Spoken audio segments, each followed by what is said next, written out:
Guys, I've often called this the best playoff race we've seen in a couple years, maybe ever. That's obviously a stretch, but let's go ahead and get straight into it. Now, the Broncos and Bills, we saw a matchup last year and it was a great game. Obviously, the Broncos, slightly different team now, but one of the key parts I look at for this game is the Broncos are going to have to get to Josh Allen, and considering they're the leading team sack defense, it wouldn't surprise me, but Josh Allen's been sacked less than 20 times. I think it's actually 14 times on the year. But if I'm being honest, guys, I'm not sure if the Broncos can have the offensive firepower to match up with the Bills. The Bills' defense is not elite by any means, but at the same time, I don't like the Broncos' chances here against the Bills. And as much as I hate saying that, I really wish we could have pulled the Texans, but you got to win more games if you want to get that higher seeding. But if I'm being honest, just go out there and try to let Bo throw.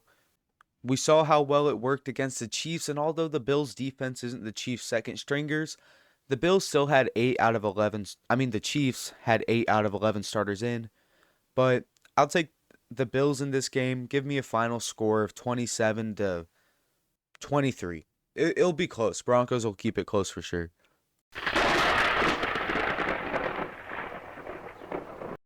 Look, guys, the Chargers and Texans matchup, I'm not sure if it's going to be the best matchup. I think the Texans are going to lose.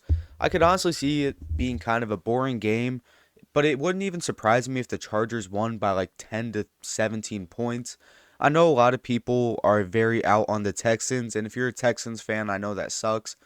But at the same time, this team has not been, having real dominant games against anyone. They've lost against some of those better teams, and so have the Chargers. But I don't think the Chargers are going to be making it too far other than this game. But the Texans, obviously, they're coming in a little bit banged up. They're missing Stephon Diggs from earlier this year. Nico Collins and Tank Dell are both out. At least one of them are. I know I should probably know this, but I would really take the Chargers in this game. I just don't think the Texans are a consistent enough team or even good enough with their injuries to be able to take down this Chargers team.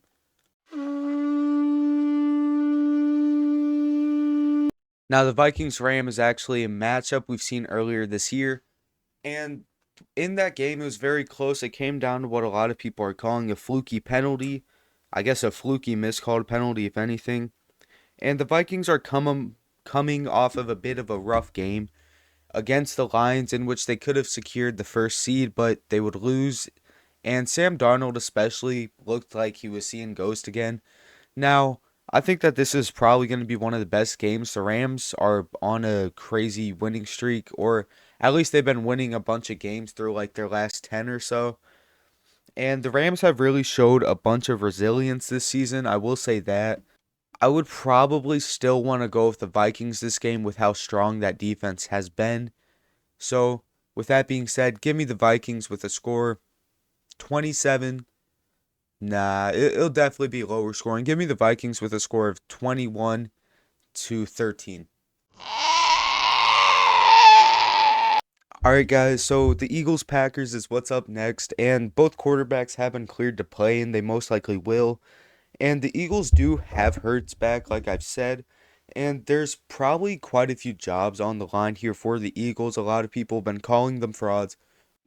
A lot of people are saying to move on from Nick Sirianni, but the Eagles, they have the league's top rusher, and this Packers rush defense has actually been solid and should match up against Saquon fine.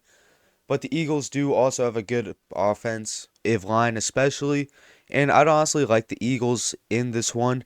But I'd say the Packers definitely have a shot. They're definitely a very gritty and competitive team. They're also missing Christian Watson as he got injured in their game final, which really didn't mean much for the Packers. And the Packers have been in close games. They're not going to let a team get up and go take the game away from them, right? Now, with that being said, I think I'd still take the Eagles with a score of, I'd say, 28 to 24. Look, guys, with the Steelers Ravens as our next matchup, I actually think this will be a bit of a blowout compared to what we've seen these teams play during the season.